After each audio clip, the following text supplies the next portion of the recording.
Hey, mamas, you are listening to the Motherhood is Ghetto podcast.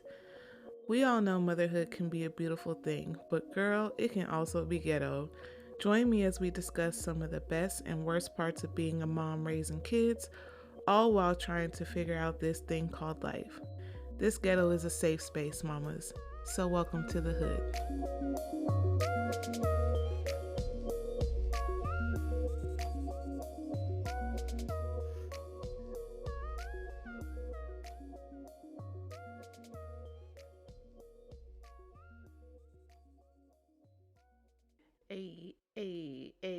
A. One time for the kids, one time. One time. I'm sorry, y'all. I love my little intro. Patting myself on the back, amen, for making that little intro, amen. But welcome to another episode of Motherhood is Ghetto. My name is Joy, and how y'all doing out there? If y'all doing all right, say amen, amen. I hope you're having a great day. Hope you're having a great week. Wherever this podcast finds you, I hope that it is finding you well. And if it is finding you unwell, I pray that you will be well soon. Amen. Um, so I'm just going to jump right into it. Today's episode, we're going to be talking about stress. Uh, we're going to be talking about stress because it's been something like that's been very I feel like for a very good portion of this year I didn't have a lot of stress, but towards like now and like this tail end of the year I've been feeling very bogged down and overwhelmed with stress. And at first I didn't even understand why. I was like, why am I feeling so stressed? Like, what am I stressed about? What is going on? um so I just wanted to kind of talk to you guys a little bit today about stress. Some of the ways that, or some of the clues that I picked up on that was kind of alerting me that I may be under a little bit of stress, and then also to what I'm doing to kind of manage that. And hopefully this will be helpful for anyone who may not know how to manage their stress or may not know how to just put the thing or the burden down that's stressing you. So hopefully this helps someone. So um I guess I'll take it back to maybe September-ish. Yeah, maybe September-ish. I started to notice that I wasn't I wasn't sleeping very well, because earlier this year I got myself a new mattress because at first I wasn't sleeping well because I had an old mattress. And every time when I wake up, like I would wake up in pain, like my back and like my body would hurt. So I was like, this is hindering my sleep. And then on top of that, I really haven't slept good since my husband passed away. So I've been trying different things like to get better sleep. But I knew this was like very much so like a problem, like the mattress that I had. So I got a brand new mattress. And since then, I haven't sleeping fine. I think I got the mattress during the summertime, I think. I want to say it was during the summer, maybe earlier this summer. And since then it's been great. Like I've been sleeping good, been sleeping through the night, been waking up very refreshed and all that good stuff. So that was cool. But most recently, like into the fall season, I started noticing that I wasn't sleeping good again, and I could not figure out why. And one of the things that I was experiencing almost nightly was, in my opinion, I feel like I was having many panic attacks in my sleep. And the only reason why I know that they were panic attacks is because I had a full blown panic attack earlier this year and I didn't know what it was. I thought I was dying. Like I thought that I was literally dying, and that's how it happened to me the first time. The first time I ever had a panic attack was in my sleep, and I woke up having a panic attack, which is crazy. If if you have ever experienced that before, um put a comment put a comment under the podcast. Let me know, because when I tell you that I thought I was going to die, like I literally thought I was going to die. So much so that I called 911 for myself and had and had the ambulance at my house, went to the hospital. Like I thought that I was going to die. But little did I know I was having a panic attack. And after talking to my dad about it, because my dad is no stranger to panic attacks. So after talking to him, he was like, "Yeah, you had a panic attack." And I was like, "This is crazy." And then I got sad because I was like, "You've been going through this like your whole life? Like this is terrible. Panic attacks are terrible." And I hate that like my dad was going through something like that for a majority of his life. But anyway, back to the back to the matter at hand. So that's how I knew that I was having these little mini panic attacks, because I would wake up, my heart would be racing, I would be short of breath, and my head would be spinning, and it almost feels like at a moment's notice, like the lights are just gonna go out, and then that's it. Like that's for me, like that's how it feels, and it just feels like very very hectic, like inside of my mind and inside of my body when I'm having a panic attack. So I've been experiencing that, and I wasn't getting sleep, and it was making me scared to go to sleep because I was afraid that I was going to have a panic attack, because I don't like the feeling. And I was like, "Well, what is causing this? Like what am I doing? Like am I worried about something? Like is it am I just picking up like on some strange like energy? Like maybe I'm picking up on one of my kids' energies. Like is it something I should prepare myself for that's coming up? I just didn't know. So because I didn't know why I was having these like mini panic attacks in my sleep, it made me stress out and it made me worry. And just for the fact that like I didn't know what was going on. So in the last episode, I talked about how I took a break to kind of like lock in with God and, you know, recenter and reground myself in my faith, strengthen my faith, and start this faith journey with God and putting God first in my life. So that that too, like with this experience that I was having and the stress that I was feeling, kind of led to this like, you know, seeking God more fervently and being locked in with him and deepening the relationship, so that way I didn't feel so alone and like I had no one to talk to about what I was feeling. Um and then also too, a part of the stress was, which I also mentioned in the last episode, my son having some issues at his middle school. If you didn't know, or if I didn't mention, this is his first year in middle school. He's in sixth grade, and we've been having some issues. And to be transparent, I absolutely hate this school. And I wish I would have listened to other parents when they told me not to send him to this school. But that's a whole nother episode. And like that's something that now I'm kicking myself for, but I know that everything happens for a reason. So I'm not being too hard on myself, but at the time I was stressed out about that because I'm worried about my kid, like I'm worried about my son. And then I feel like also one of the other things that was really stressing me out was I talked also too about feeling like I was in a hamster wheel, like you no matter what I did to try to elevate myself, like professionally, personally, it felt like nothing was working.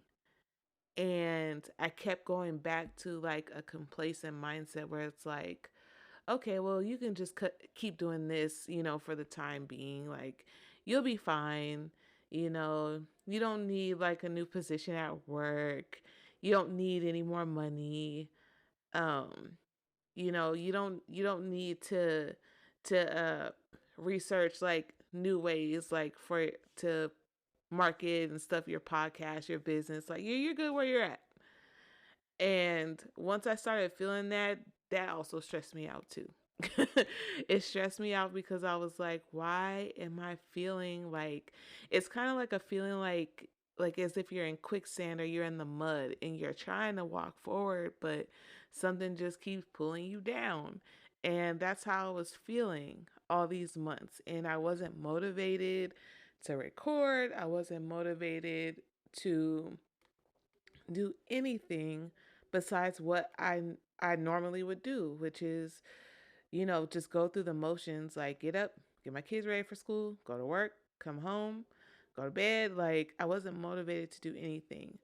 So, with that, all that being said, I just wanted to talk about some of the ways that I help to relieve some of that stress.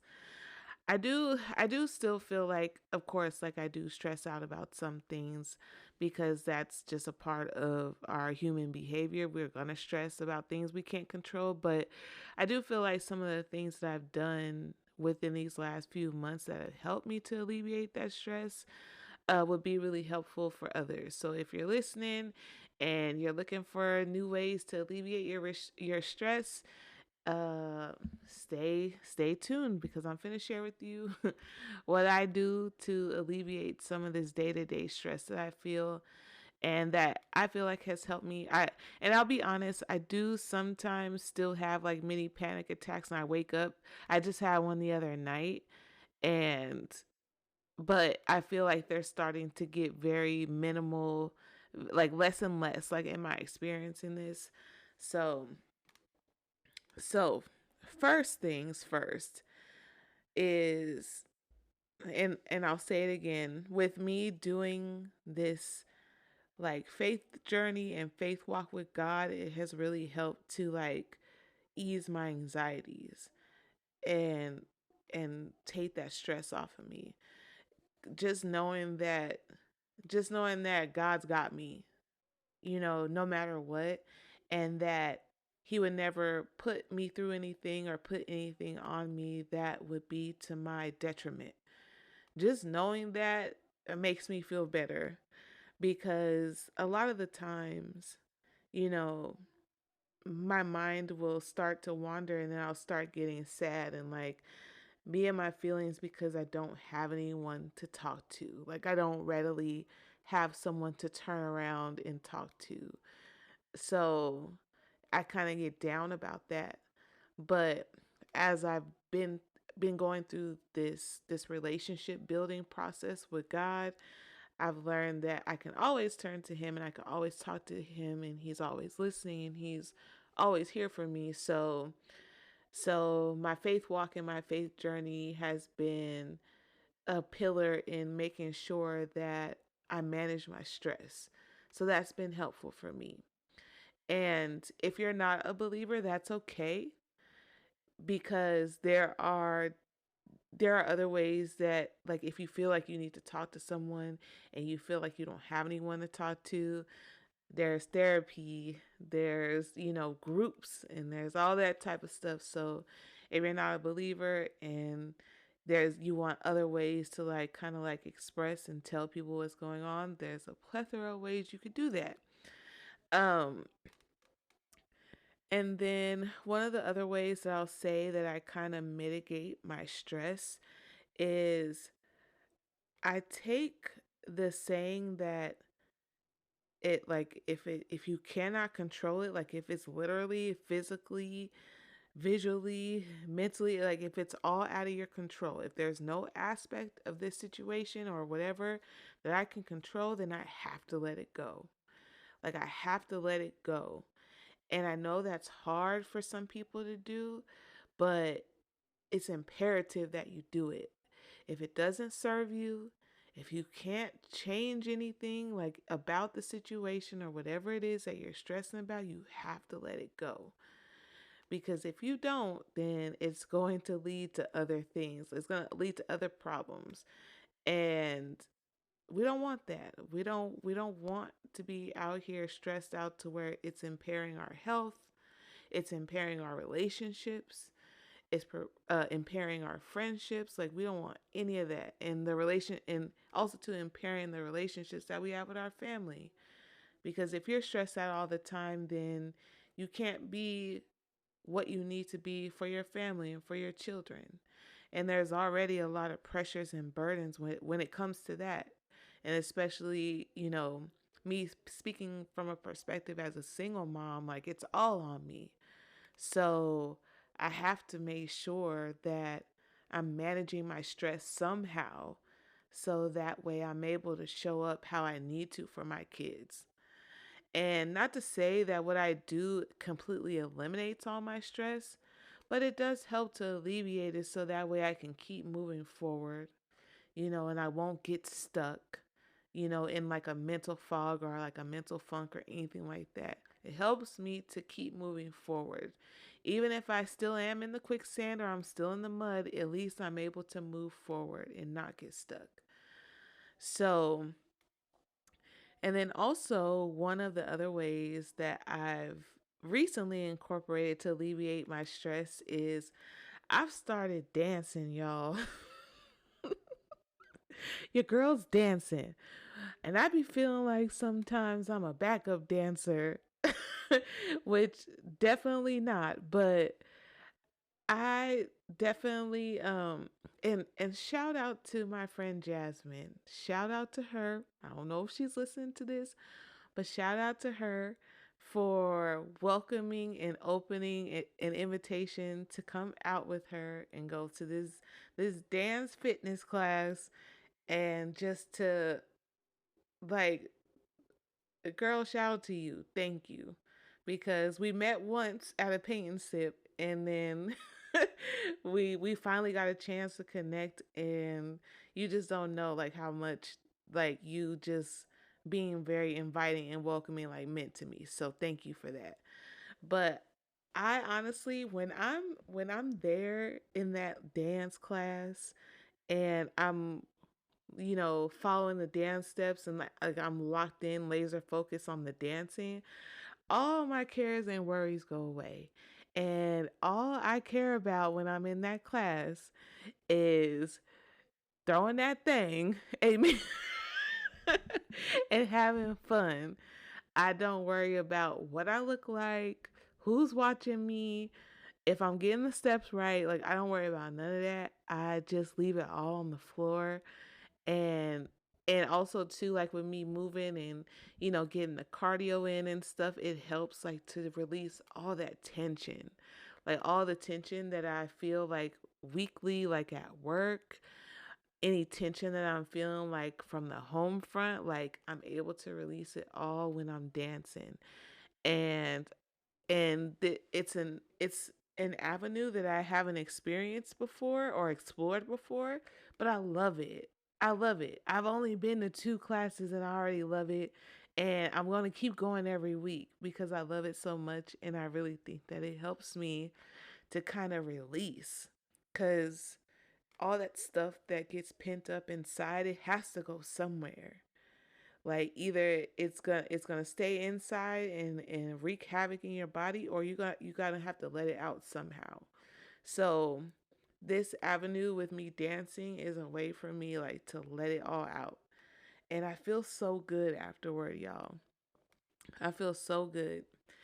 And and speaking of work and stress, that's another one of the, I feel like, contributing factors to my stress is work, because I definitely like where I work and I like the company I work for. I just don't necessarily like the job that I do currently. If that makes sense. So I've been trying to figure out where I fit in, or where where I'm best suited for what my talents are, what my strengths are, and how I can find a place within this company that I would be 100% happy doing like whatever job it is. Like I just want to be happy doing it. But what I do currently, I really don't like it. So I think too, like when I mentioned about feeling like I'm in the hamster wheel, is like I feel like this is going to be perpetual. Like I'm never going to get out of this. Like I'm never going to find and elevate myself within this company. So that's discouraging for me. And then when I get discouraged, I get stressed. When I start getting that like this is hopeless type feeling, I get stressed. So, but again, dancing has really helped with that. Once a week, I go dancing at the gym, and it's amazing. So, um, but yeah, and then also too, just another thing that I've been trying to incorporate for myself is not depriving myself of anything, if that makes sense, because I know that stress affects everyone differently. And for me when I'm stressed, then I think for me I have the opposite effect because some people like when they stress out they eat a lot, but I don't eat at all when I'm stressed. Because my stomach doesn't feel good and I lose my appetite. And I know that that's not healthy. So, and then when I start thinking about, oh my God, like I haven't ate, like that stresses me out. So, just making sure like I'm noticing when the stress comes so that way I can make sure I take care of myself, like checking in with myself, making sure I ate, you know, just anything. Like if I'm at work and I'm stressed out, I go for a walk, just recognizing like when it's about to happen and being aware, like fully aware, like what's going on, like inside of me and inside of my head has really helped me as well. Um, but there are lots of different ways that you could deal with your stress.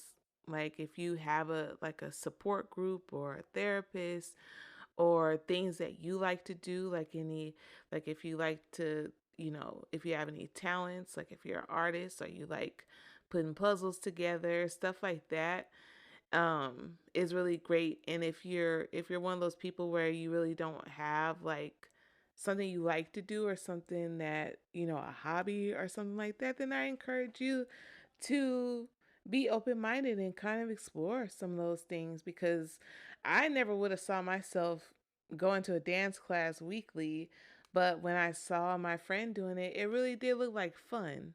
So I decided to give it a try, and I didn't know that it was going to be as much as of a release as it was, but once that release hit, baby, it was over.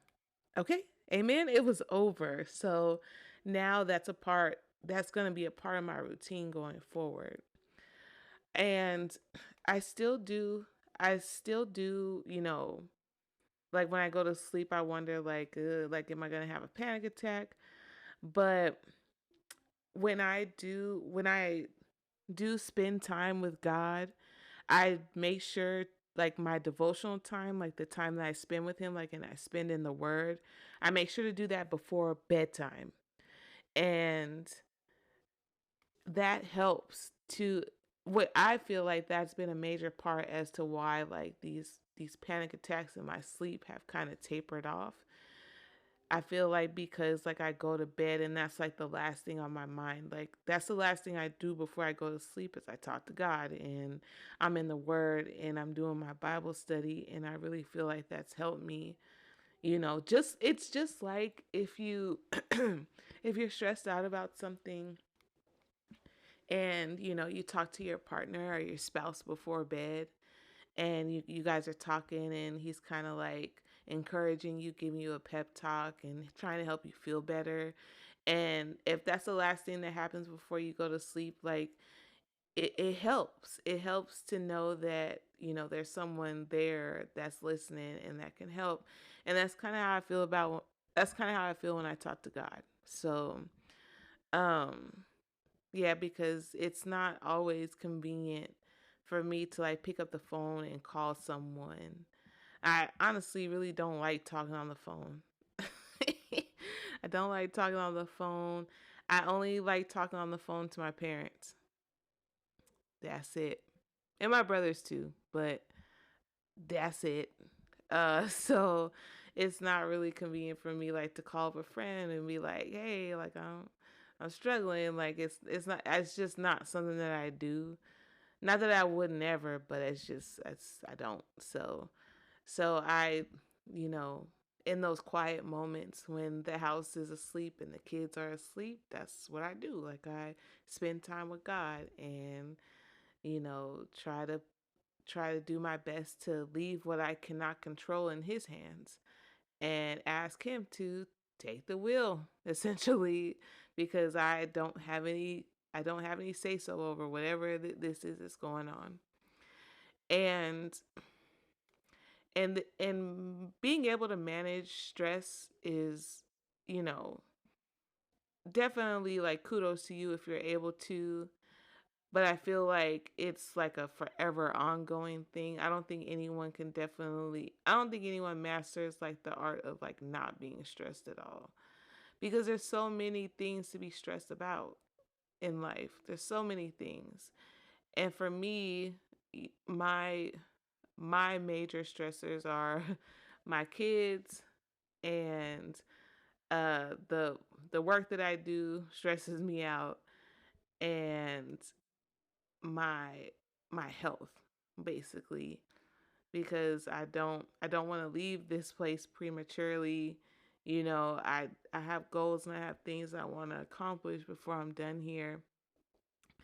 But at the same time, what I'm learning in my my journey with God is that I can't be worried. I can't worry because he knew me before I was formed in my mom's womb. So he knew what I would go through and what type of life that I would have. And I'm living it right now. So I have to trust that everything is going to work out. But at the same time, there are things that are within my control. And so I feel like I do a good job identifying what those things are that are within my control, that I can handle, and that I can impact to make a shift on. So going back to the topic of my son, again, I hate the school that he goes to. However, there are things that I can do that I've done already that can help to kind of ease that stress that I have when it comes to him going to that school and like the experiences that we've had so far with him going to this school. There are things I can do, and as a parent with a child with special needs, I know I have rights. I know all the things that I can implement and put into place to make sure that he has the best experience with his educators and the school administrators. So I'm locked and loaded when it comes to that. And I think that that's an important aspect too. Like if you're stressed about something, and it's within your control like to educate yourself about whatever it is that you're stressed about, or actually take some steps to kind of mitigate the situation so that way it's not weighing on you too heavily, then that's something that you can do as well. That's something that's within your control. So just letting go of what you can't control is probably hard for a lot of people. And I'm pretty sure it's not an overnight thing because, like I said, I still struggle with it too. But once you're able to let it go, once you're able to let those things go that you cannot control, that no matter what you do, like it will not change, like those are the things you got to give up. Like you got to drop it and just move on to what you can control, and better yet, just focus on the goals that you have set for yourself and what you want your life to look like. So if it is a life where it's very limited on stress and stress free, then make your plan. Like my mom says this to me all the time: make your plan and work your plan. Amen. Make your plan and work your plan to get yourself back to who you know you are, without the stress, without the anxiety, and all that good stuff. So Um, but yeah, that's all I got today. I'm going to go ahead and land the plane here. If you enjoyed today's episode, please share it with someone who you think may find it helpful. Also, too, if you're able to, leave me a review on Spotify or Apple Podcasts or Google Podcasts. I would love to hear what you guys think about the podcast. You can always connect with me on Instagram at motherhood_ghetto. You can DM me there. You can interact with my posts there. Um, I like to post funny memes there. I do post clips of upcoming episodes on there. Also, too, what I want to start doing on there is posting more like day in the life type stuff. Um, a day in the life type for like a mom and stuff like that. Stuff, you know, because this is about motherhood. So, but definitely want to be more in front of, in front of the podcast and show my face more and stuff like that. So, also too, the Motherhood is Ghetto Self-Care Journal for Mothers is still available on Amazon. So if you have not got your copy already, go ahead and grab that. I will link it in the show notes here. If you're listening on Spotify or Apple Podcasts, it will be in the show notes, the link. And thank you so much for tuning in today. And if you need someone to talk to, girl, I'm here. I'm here, mama. You can DM me on Instagram if you need anyone to talk to. I got you. I'm here. Uh, Thank you so much for tuning in. And until next time, mamas. Thank you so much for listening to today's podcast. Don't forget to follow the podcast and share with anyone who you think may enjoy it. And follow me on Instagram at motherhood_ghetto. Also, feel free to DM me if you have any experiences, opinions, or views on motherhood you'd like me to share on the podcast. Until next time, mamas.